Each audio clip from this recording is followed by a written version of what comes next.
Hello and welcome to the Madison Podcast. My name is Ben Lavender, New York's favorite British mortgage broker. You know who I am already. Today we have a very cool guest, very unique guest actually, in Tony Peck, aka the godfather of Instagram. He is a 99% owner of Instagram. I just made that up.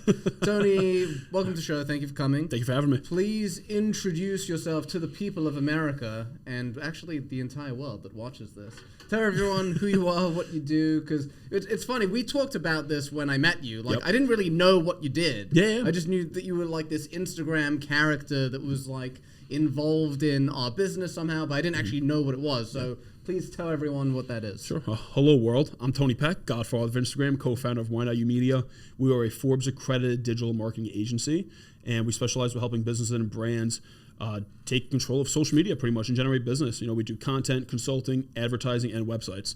So the four main things. That's extensive. Yep. Extensive. So what you do in particular is business development, right? Which I find very intriguing because it's something that a lot of people want to do, including myself. Mm-hmm. And I think it's a difficult thing to figure out. But I feel, Tony, I mean, and again, correct me if I'm wrong, but like you've kind of mastered it, right? Or you've got a really good system going of how you go about generating business for the company. Mm-hmm. So can you talk a little bit about that, like what your day-to-day is like and all that good stuff? Yeah, so my part of the business is I'm pretty much head of customer acquisition and client relations. So I'm out there hitting the pavement. No pressure. Yeah. We just have to bring in all the business for the company. No big deal, you know. But I enjoy it. You know, that's just how I am. I love being social. I have a degree actually in mechanical engineering. Oh. That's what I went to school for, but I quickly learned that's not for me. I don't like being behind a desk. I don't like being a number. I like being out and about talking to people. So I can do that all day long. You're a natural extrovert. That's why natural. Like being on a podcast, natural to me. I enjoy it. I can talk all day. You know, so most of my days are between 12 to 16 hours long. A lot of phone calls, a lot of DMs, a lot of texts, and a lot of meetings. And that's pretty much the bulk of it. But a lot of my meetings are fun. I do a lot of cigar meetings. I'm big into cigars. Tell me about that. So real quick, how many people per day would you estimate that you actually speak to? Every day. Not just on the phone, but I mean like actual communication through the methods that you just mentioned. So I'm big on tracking stuff. So every day at the minimum, I talk to 100 unique people a day. Minimum. Wow. Busy days could be upwards 500, 600. Holidays, I text. So this is actually pretty cool. You appreciate it. This is good for anyone listening, real estate, mortgages, whatever industry you're in business. I started doing this when I graduated college in 2016. And I was driving up to my grandparents' house with my father. And on the ride there, I was like, you know what? Let me text people from college that I wanted to stay in touch with. Because when you go to college, people live in different states. So once you leave school and you graduate, sometimes it's hard to stay in touch. So Thanksgiving, I went through my Rolodex, A to Z, and I probably texted about 35, 50 people saying, Happy Thanksgiving. Hope you have a great time. Hope all's well. I haven't seen you. Let's catch up. I still do this to this day. So every Thanksgiving, every Christmas, I do this. And this last Christmas, I sent out a text to 1,500 unique individuals. You know, saying something, saying their name, saying something personal, wishing them happy holidays, whatever the case is. And that's just part of the day-to-day to me, right? Just talking to as many people as you possibly can. Staying in touch with a lot of people, though. A lot of people, they go for new business, but they don't realize the network they have in front of them to actually just keep in touch with that existing network and let that slowly expand out and become wider over time. How do you recommend they do that? So a lot of things, I'm very big on, I keep in touch, whether I'm texting people, checking in, random phone calls to check in, setting up times to actually get dinner with them, smoke a cigar, let's go golf, come to my outing. Checking in. So this comes from, because again, what you're doing is basically what every single real estate and mortgage professional should be doing. Correct. Right, and how they should work their sphere. So I'm trying to look at it from our perspective, right? Because everyone's like, they're told, they go, you know, their broker meetings, and it's like, oh, you have to check in with your sphere. So you're doing that on steroids, but the problem is that they don't really know genuine. what to say. Yes, I think you hit the nail on the head there. Like, you can put it into CRM, it can be automated, email, text, fine. That's checking in, I guess, technically. Yeah, but it's not going to work well. That's not your That's check-in. not my thing. My check-in is, I saw something that I actually thought that made me think about that person. I will text that person. Or if I'm talking to someone that I know needs a person that does what that person does, boom, I'm making that introduction right away. Yeah. So that's also a way of just keeping in touch with people without saying, hey, how you been? It's, hey, I have a lead for you. Or, hey, I know someone that needs a plumber and you're a plumber. I wanted to make that introduction for you. That's funny. So I accidentally do that. Because I see a lot of people that need recommendations for things like online, and I do an intro all the time, like anyone that I know. And it's not like to get business. It's just like it's someone else in my network that I can help. Yeah, so why not? Yeah, exactly. Especially if they're good and they're the right person for the job. Because it helps you with the person you're connecting them to. It's a win-win-win all around. Like, you look good and all the other people involved also look good too. I also just feel that like it's good energy. Like 100%, you're helping people, and I don't believe in karma. Like, you know how I got to be careful with how I word this. Like you see like a girl put on their story like, he broke my heart, but karma will get him, or something. Like, I don't believe in karma that way. I believe in karma in terms of like your own energy. If you're a good person, you tend to do good things. You like the universe won't reward you magically, but you'll attract that. Correct. It's an attraction. It's an attraction type thing. The law of attraction is a real thing, right? And 100%. I think that's where it comes. That's part of what you can accomplish if you do the right thing continually over time. It compounds, right? It's goodwill compounds over time. What I've seen, though, and I tell a lot of people this. I love that. Goodwill compounds over time. It's true. Nice and what I tell a lot of people is if you want to focus on just making more money, the first thing and the only thing to focus on, go focus on making other people money. Money will come to you over time. Don't worry about how or how much you're going to make or when you're going to make it. Go out and make other people money with no expectation to make anything back in return. I connect people all day long. I've connected some people to 15 different people, and I've gotten nothing back. And I don't care if I've got nothing back. That's not the point of me connecting them. It just compounds over time. And you never know who that person knows. You never know where that person may be in life, and you may need that. You never know, right? And it's just you doing the right thing to help other people to make them money. Your money will come at some point. It will come. I've gone through that myself, and I've experienced it. It's 100% true. One thing I want you to talk about, Tony, is like you're very present when you're talking. Like I can see that we're looking each other in the eye. Like you're here. Your mind isn't anywhere else. Yep.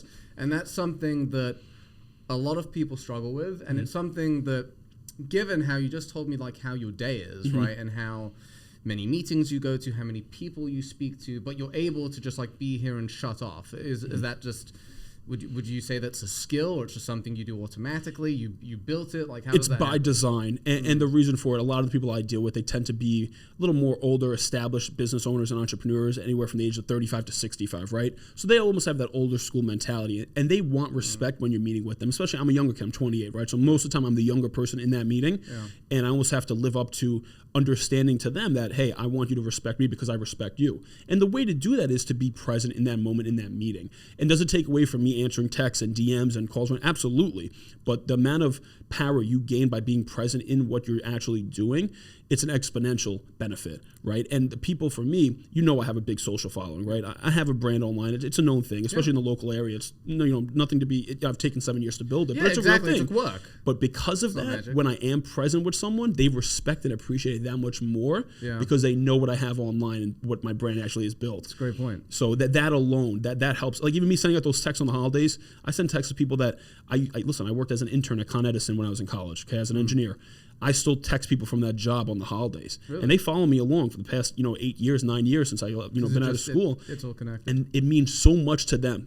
Thank you so much for thinking of me and my kids. So busy, and he's got all this stuff going on. I just have to chill because it's like that. That's what makes the most impact to them because now they're seeing how big the brand is. Yeah. And you doing that little extra of being present, sending them a message, checking in on them. It means so much more. It doesn't take that much work. No, it doesn't. Just time. And also, it has to be genuine. Correct. So let me give you an example of a time that someone did that and it wasn't genuine. I got a text from this realtor who I've known for a long time. I've known this guy for like 3-4 years. I've done seminars with him. A lot of people in the business know who he is. And he does well. His production is very respectable. I respect his production. And he sends me this text, which was clearly this automated, stupid text. It was like, and it was in December. It was like, happy holidays. If you know anyone that's looking to buy or sell, just let me know. And don't get me wrong, like he does well enough that he doesn't need my business, right? But the thing is, it was so just like... This is to your point, though, like you have a relationship with him. You shouldn't be getting an automated message. Yeah, I mean... Don't send me the message at all. Not only was it...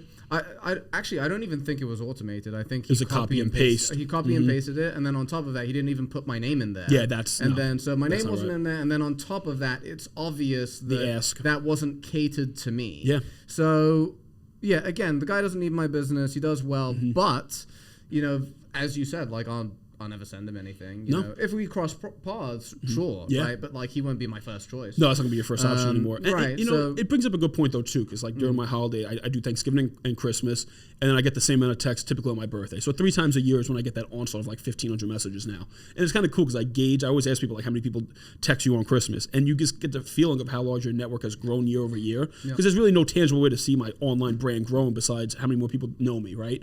And that's a great way to visualize it and actually conceptualize it quantity. But what I've seen with like following up with people, I think this is great. When it's the holidays and you're reaching out to them, and maybe you wanted to follow up to check in on that proposal that you went through with them to see if they're ready to close in the new year, because that's that time. Thanksgiving and Christmas, no one's doing much work during that time. So don't even bother asking a follow-up but checking in on them. But you reaching out for the holidays, you're staying front and center at the end of the day. You know how many texts I get back? Hey, Tone, didn't forget about you. Let's get started in January. Reach out to me the second week on my Christmas text. Because all I'm saying is I'm just wishing them happy holidays, but you're not saying nothing about business. And the truth is that it takes away from it, right? Correct. So it's basically like, say, hey, happy holidays, hope all is well. By the way, send me some deals, whatever the case may be. Correct. Sign the proposal, whatever. It just you lose the whole happy holidays right away. It's right, gone but it just shows that you wishing them happy holidays is BS. Correct. It's absolutely and it's the same thing when someone like I get people that text me happy birthday. If you know anyone looking in the market to buy, sell, need a mortgage, whatever, let me know. And I'm just like, you're not wishing me happy birthday. This is an opportunity for you to try to solicit. Right. That's not the angle. That's not what I'm trying to say with the staying in touch. It's you got to be genuine. I know. Yeah, no, I know. What I'm saying is like to the audience, you're doing it in a way that is real. Yep. And it comes off well, respectable. People recommend you, and it's a lesson. Correct. Right. It's a massive lesson because people who produce well, like the people that want to get business from those people that they're interacting with, and they take that approach, there, not only are they never getting business, but they're being like written off completely. They're not going to get referrals either. Nothing. You're losing all of that. It's what it is too. And I've learned this, and you as well learned this too. In the beginning of business, you don't have money, right? You need to make money, but throughout your entire business journey, you'll have the most success when you act like you don't need the money. Agreed. But in the beginning, you need the money because this is your livelihood, right? So in the beginning, you got to be almost a little pushier and trying to follow up to close that deal because you need that deal to close to be able to survive. But once you get to a certain point, you're not surviving off that money. You really need to dismiss that you don't need the money because if you act that you don't need the money, you're not desperate, you're not constantly checking in just to know about closing that deal. You're going to get more business flowing to you because you're going to attract more business. People actually wanting to work with you. Yeah, because people are attracted to confident and successful people, not desperate people who are dying to push and close the deal. Exactly. Yeah, Tony. What I want to do is because. And I want to revisit what we're talking about, but I also want to give you the opportunity to promote your business. So, so please talk to us about like what it is that your company does and how you go about doing it, who's a good audience for you and or good customer for you and all that. Okay, so let's start with the customer first. Our audience that we really focus on heavily is professional services. So people in the mortgage industry, real estate industry, title, home inspector, financial advisor, insurance, anything like that, accountant, attorney. Those are great industries. We help a lot of those types of industries out. And also other retail businesses, restaurants, ice cream stores, dessert shops, gym, body shop, car wash, car dealership, salons, makeup studios, whatever the case is like that as well. So those are the main types of businesses we're focused on and dealing with. And even e-com businesses and brand stores like that we can help too. But the main services that we offer, we do the content creation, so we do videography and photography. But the main thing with us with the videography, it's not just we're showing up with a camera. Before we're shooting, we're sitting down, come up with a strategy about what we're going to create, what topics we're going to talk about. You're making it unique to them. Correct, based on their goals. So not even just unique to them, based on what's the outcome that you want from doing this, right? Do you want leads? Do you just want awareness? Well, I was going to say, like, what type of goals do people typically say? Because, like, I imagine the average answer is help me make more money. Depends, right? It depends. Some people are already making a lot of money that we're dealing with. They just want to maybe start building a speaking career out of what they're doing. So there could be a lot of different avenues. A lot of people do come with us. I want more leads. I want more sales. I want brand awareness. I want to be known in this area. I want to be known nationally. Those are two different goals. So I got to kind of re-engineer what's your goal, and based off of that, we're working backwards together with them to come up with content they're going to make. And then on every shoot, my business partner, Francis, he has a background. He's a professional stuntman, so he's been on a lot of movies and TVs. He's there coaching the customer on set, directing them, changing their body language, their tonality, helping them say it this way, say it this way. How about you start the video this way? This is better hope. Not easy to do at all, but he enjoys it. And that's his lane. So that's what makes us a little different on the content side. That's real-time, in-person coaching. Real-time, in-person coaching with the videographer there as well. So he's focused on coaching and directing. The camera's just there, and we're making the best product possible for the people that may not be good on camera when they start with us, but after they do a few shoots, they become pretty polished and confident.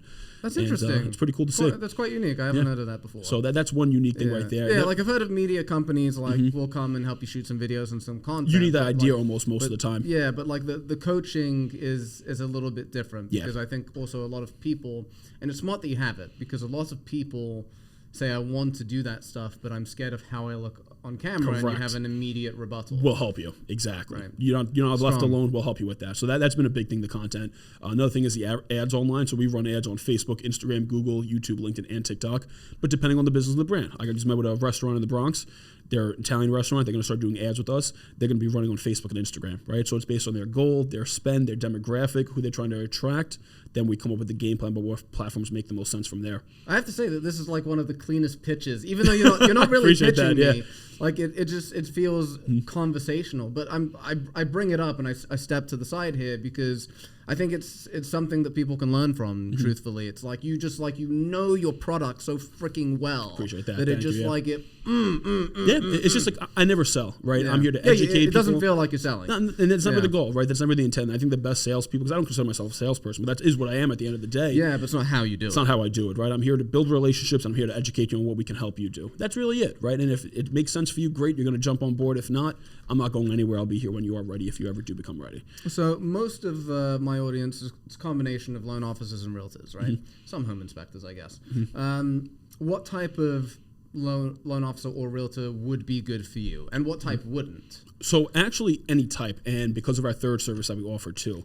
So we help obviously top performing realtors, top performing mortgage brokers, mortgage bankers. We help broker owners. Thank you for stating the difference. Yeah, by there's the way. definitely a Most difference. people don't. Yep. Yeah, because I'm a broker, and then Yep. when like I come across a banker that says they're Big a broker, difference. Yeah. I'm ready to fight. Yeah, bankers actually have more regulation, so it's harder for us to help them sometimes. Brokers have a little less regulation, still regulated, but you also have more product to sell to, which is kind of cool. You have more topics to talk on, so that's been one little nuance. But we also help, the real estate broker owner of different brokerages, the real estate, the team, the head of a team. So it doesn't matter what level you are, and we can do the content. We really don't do ads for those industries, but content's big. And the second thing is the consulting.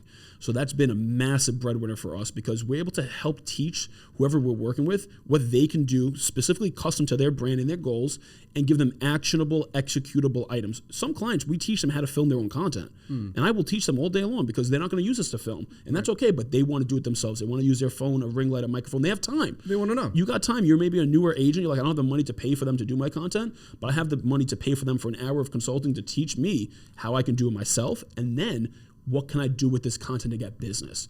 So consulting's been a big aspect of our business that helps a lot of realtors, mortgage officers from just starting out to top performing teams. And we're able to teach them the right things to do. Okay, so that brings me to another question, actually. So you come across a lot of different producers in the business that are at different levels. Yep. Right, both, again, loan officers and realtors. Can you talk on both the two, realtors and loan officers, the major difference in personality, behavior, how they run their business, how they run their day-to-day, just from you knowing all these different types? Like, how do they differ? Because it's going to benefit the people watching this that want to get to that level, right? And they want to try and adopt some of those characteristics. So I'm just going to talk about the ones that produce at a high level, because that's where the sweet spot's going to be for you guys listening to learn from. What I've seen the commonalities be, they're organized. They have databases on lock. They know their CRM. They understand how to use the CRM. They use it to their advantage. That's one thing. They also lean into marketing throughout any economic time.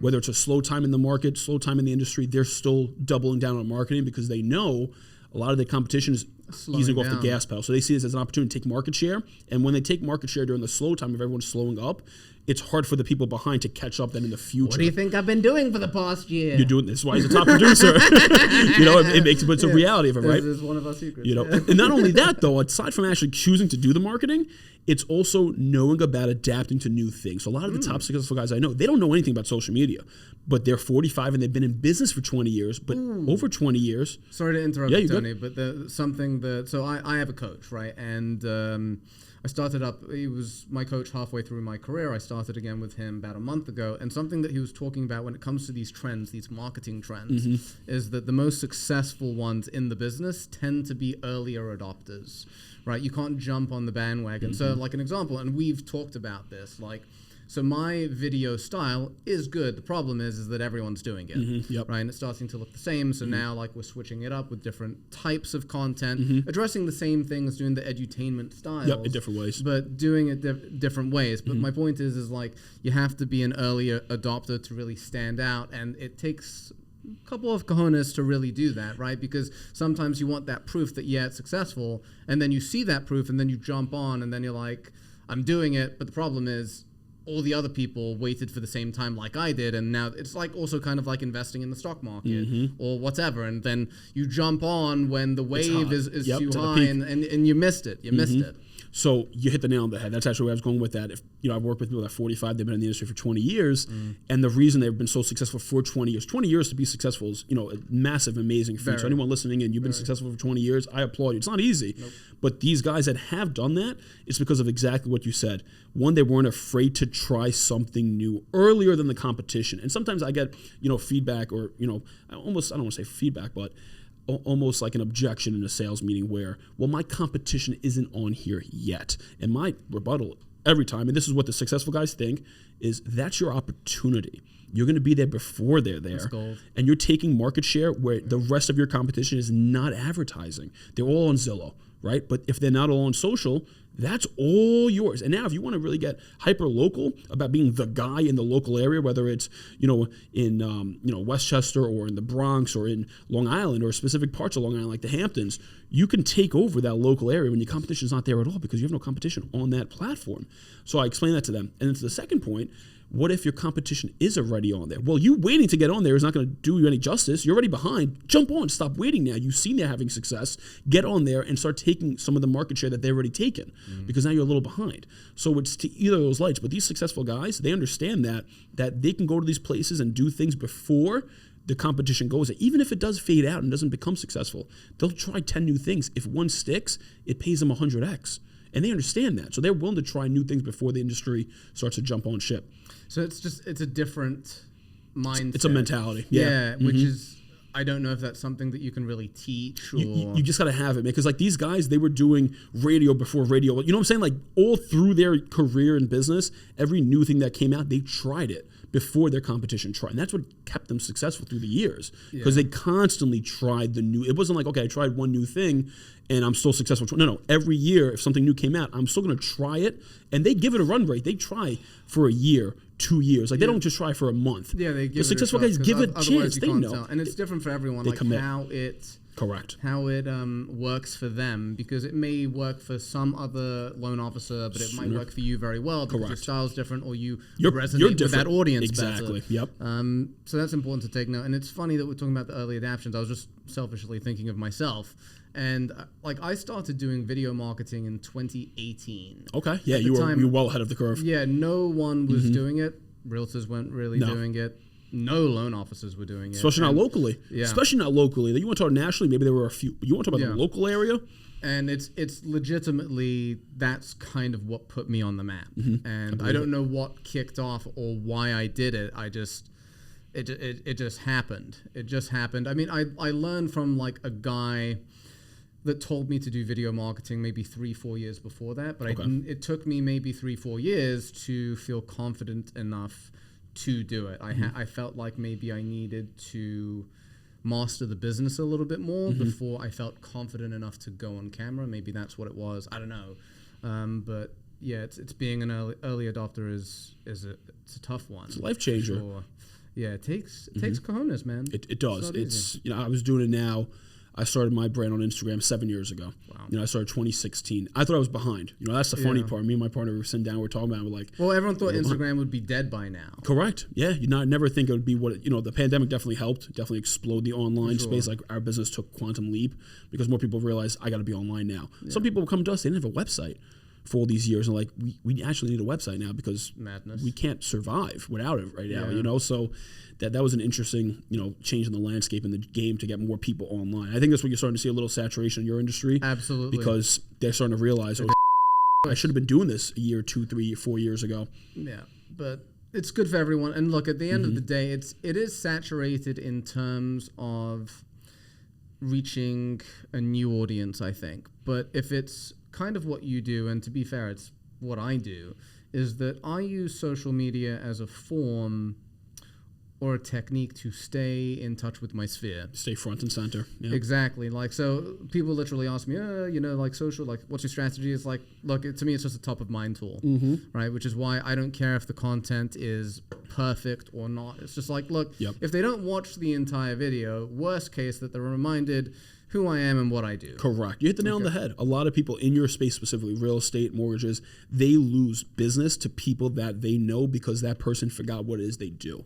Right. And us, as you're a realtor, you're a mortgage broker, mortgage banker, whatever you are, it's not your job. It's not the consumer's job to wake up every day and remember who it is you are and what you do. It's your job to remind them. That's so freaking funny. That includes people you know. Yeah, I literally posted a video about that yesterday. Oh, there you go. Yeah, literally the exact thing. Like, you can't be entitled. Like, every time you hear, I went to so and so bank to get a mortgage, but I didn't use you. Exactly, and it's like. Oh, I forgot you did this. Exactly. Well, that's my fault then. That's not you as a consumer. It's my fault. But most people don't think that way. No, they don't. And the example that I used in the video was, don't think just because you mentioned it to them one time at Thanksgiving that they're going to remember. Yeah. Great example. You're right. And also, I think the idea that someone should use you just because they know you is also ridiculous too. Yeah. Yes. It's like how selfish, self-centered are It's entitlement, you? yeah. It's entitlement, right. 100% So it's like you have, not only do you have to remind them, but you also have to remind them prove that why you're good. to use Yes, you. Yeah, you 100%. good? It's like, you should use me because you know me. No, what if you man, suck, bro? I'm buying a freaking house. I need to use the best. It's just it. I didn't know you did it, and if I didn't know you did it, it means you're probably not the best. That's the mentality consumers are going to have. Right. And again, that's something completely avoidable.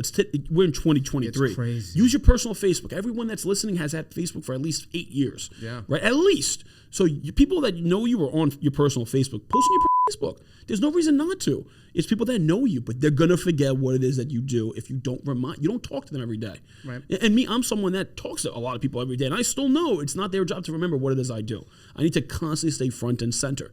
And Instagram, the story is a great way to almost vlog your day to day. Right. There's no reason everyone that's listening, you're in the real estate or mortgage space, you don't take out your phone throughout the entire day and take quick little clips about what you're doing on your Instagram story just to show what it is you're doing. And that's not teaching it. That's just showing I'm at this listing today. I'm at listing 2. I'm at listing 3. I'm at listing 4. Busy. If you're showing you're busy, people are going to assume you're good. Yep. Right? That's what the regular consumers are going to assume. Even if you're not. Even if you're not. Yeah, just show what you're doing. Show your meal. Maybe you go going to the gym. Show you're at the gym. Show what you're doing. That's basically what I do. So I like to say when it comes to posts, 99% business. When it comes to personal, stories. Stories, yes. Yeah, I put not. I would sprinkle more on the personal side on the post. I would say 75-25, but fair. I understand your logic here. Agree, but as a mortgage broker, I don't need people to see me out drinking and stuff like that. Stories, I agree. For me personally, I'm thinking you have kids, you have a wife, stuff like that, because that resonates with that specific, which you don't have. For me, cigar reviews, right? I post cigar reviews. Yep. That's an extent. It's funny. I'll tell you the story behind the cigar reviews because Reels first came out on Instagram. This is a few years back now, and I didn't know what to do to post on Reels. It wasn't a thing yet. So I'm thinking, what? Maybe I'm going to do cigar reviews, and I'm going to do 10-minute long videos. I'm going to post them on YouTube, and I'm like, you know what? We have Reels sitting right in front of me. It's a minute long. So I have 60 seconds to capture a cigar review. I said, you know what? I'm going to do it in 60 seconds because if I go the long form and I do 5 to 10 minute cigar reviews, the only people that listen to that are people that are really into cigars, and they're probably going to chew me up because every cigar smoker has their own palate already. Yeah. So it's just going to be a lot of it doesn't taste like this to me because no, it probably shouldn't because based on what I eat, what I drink, my palate's different than your palate. You're going to experience the same cigar different ways.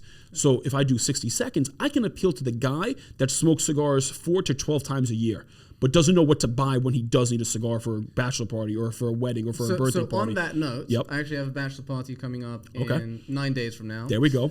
Miami, baby. There we go. Nice. Okay, awesome. So I hate Miami. It's no, I'm joking. I love everything. You have a great time. Miami. Yeah. Okay. So we're not cigar smokers. Okay. I've smoked, couple here and there. I smoke maybe like you said, 3-4 a year, but I don't know what the hell I'm smoking. So what advice do you have not only for guys that are new that need something mild, right? Where should they start? Do you want something flavored and mild or just something light? flavored but not too sweet? Okay, try Baccarat. Baccarat. Yeah, the label has 2 little rolling dice, like the casino, the game. Yeah. Baccarat, try those. They're a nice little sweet taste to them, and they're mild. They're nice, and they got different sizes. You guys can choose a smaller size or a really long size if you want it. We're gonna want to look cool. We'll get the bigger one. Get the big one, put in the suit jacket, boom. You look cool. Exactly. Yep. Take a couple. So try the Baccarat. You guys will like that. And if they don't have Baccarats, ask for Tabek. Tabek. That's my my favorite flavored cigar. Gotcha. Baccarat and Tabek. Baccarat and Tabek. I'll text you this too. So Yeah. Those are the two. And you guys, if you guys don't smoke cigars, you guys can be on an empty stomach. They're light. So they'll be good. Yeah, have some fun. So you guys have a good time. It'll be a good time. Yeah. I can't wait. That'll be fun. And God willing, Tyler, you'll hate me. I'm trying to go to the F1 race. Oh, man. man. Because everyone is leaving to come back to New York on Sunday. So I'm like, I'm here. The race is on Sunday. You gotta go. I'm just gonna go. I stumbled upon that documentary on Netflix. I'm hooked now. Oh, it's love it. That's how I got back in. I used to talked watch about this last time. Yeah, as a kid. Yep. And it got me back in, and it's like it's addicting now. Yeah. And the show has doubled the viewership in showing America. what I had no idea. I just thought they go around in a circle, but to actually like experience the competitiveness of the top 20 in the world, it's insane. and what it takes to keep that it's position. Also like easy it's like to keep up with because it's like it's 20 drivers. It's not that difficult. Yes, correct. You know everyone by the time of it. Yeah, 10 teams. That's it's it. a very easy sport to get into. 100%. Yeah, I don't have time to follow. No, I can't do basketball. I'm working, man. I'm working. Correct. It's a fun one. Yep, it's a fun one. I love it. Okay, so we got a couple minutes. Sure. Let's. Random fun fact. This is one of my favorites. Favorite movie? Ooh, favorite movie? Wolf of Wall Street. Really? Yeah, love that movie. Okay. Why? I mean, it's one of my favorites too. I just loved it. I don't know. It's entertaining. It's entertaining. It's just I like the business. I like because it also has to do kind of with what happened with him. Like, right. I just love it. I never knew about that whole story, so like seeing that movie for the first time, I'm like, yeah, it's insane, and I think it was on Long Island. It was, like, yeah, it was Long Island. In the city, then he moved to Long Island, so that was pretty nuts. Okay, that was really cool. So that's also I'm not surprised that you picked to my point on that. I can't rewatch movies like at all. That's one of the few movies I can rewatch. I can rewatch that. I can rewatch Goodfellas, Casino. Those are up there for me. Goodfellas is an easy one to rewatch. I'm traumatized from Casino. You know that scene when he's in the field? I knew this. Yep. Yeah, so I saw that when I was 6. Oh, forget it. Yeah, that's fair enough. Okay. Yeah, I was. I can't watch Casino again. That's fair. Yeah. I haven't watched it since. That's fair. But great movie, to be fair. Yep. Actually, maybe I should try it again. It's been a while. There you go. 34 now. You should be over it by now. We'll see. You never know. Maybe you let me know if you are when you watch it. Yeah, Goodfellas for sure, though. Okay, so favorite movie, favorite food? Ooh, favorite food, like dish or like type of cuisine? Both. Okay, type of cuisine, gonna have to go with Italian. Favorite food, I'm a solid like rigatoni vodka sauce with chicken cutlet. Easy. Or I love Texas de Brazil. To be honest with you, I'm a big steakhouse guy, but I love Texas de Brazil. Like just the all you can eat. Specifically, all you can eat. Like I like it better than the Fogo de Chao. I love Texas de Brazil. Gotcha. I don't know what it is. Something and you're 100% Italian. 100% Italian. Yep. Gotcha. Calabria. Well, do you have family like in Italy? Do you ever go? I've never been. All my grandparents immigrated to the U.S., so they're from Italy, but I've never been to Italy. Oh, come on. Yeah, I know. I need to. I know. The only thing is, you got to make like a 2-3 week trip. I don't have to. You don't 2 or 3 have weeks. to. No, you do. Everyone says you have to. I got experience, so I got to go where my ancestors are from. So the problem with Italy, which is really not a problem, it's a very positive thing, is that there are so many places to go. That's what makes it. You need the time to go there. Yeah, but like I wouldn't say like go for 2 weeks and visit everywhere. Go for a week. Try a few places. 2 or 3 places. Yeah, that's fair. And like when I went a few years ago, I went to Lake Como and I went to Florence. Okay. And a couple of vineyards outside of Florence. How long were you there for? You did a week? I think it was about a week. Okay. 7 to 10 days, something like that. Yeah, so it was easy. There was this really inexpensive Emirates flight. Okay. I think they still run it. I think it goes every Tuesday or Thursday, and it's like really? $400. No way. $500. I haven't checked it for a while, but like they have specials. Oh wow. So it's not that expensive. And then I mean, look, it's not a cheap place, but obviously the food is incredible. Yep. The people are so nice. I mean, it's just like, dude, it's made for you. It's an experience. I know. I gotta go to the motherland. Do you have a passport? I do. Yep. Just do it. I know. I gotta just freaking do it. It's amazing. Like there aren't a lot of countries that I would go back to. That's one of them. Easily, like number one. Just I haven't been to Greece yet. So I'd like to go to Greece. Obviously, being from England, I've been to a lot of places in Europe. But Greece is probably next for me. Croatia.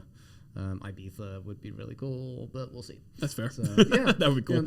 So Tony, let's wrap up. Sure. Any advice or final words of wisdom that the people of the world need to know from you? Because you've already dropped a lot, so there's Appreciate no pressure. that. But if there's anything that we missed, probably 2 things I think that has changed my life. It's one. The more hands you shake, the more money you can make. Constantly expand your network. You never know who you're going to meet. You never know who that person is. Yeah. And all it really does take is one relationship to change your life. You know, and that's the crazy reality. Said, you treat whoever you come across with respect. Don't Oh yeah, everybody. I don't care if you're successful, you're not successful, you have a business, you don't. It doesn't matter. And all the same. And on that note, Tony, like for you, you know so many people, you're doing well in business. It's so easy for a guy like you to kind of be a Appreciate that. Yeah. You could like it could go to your head. You could be a dick. And don't get me wrong, with the chains, the jewelry, you kind of look like a bit of.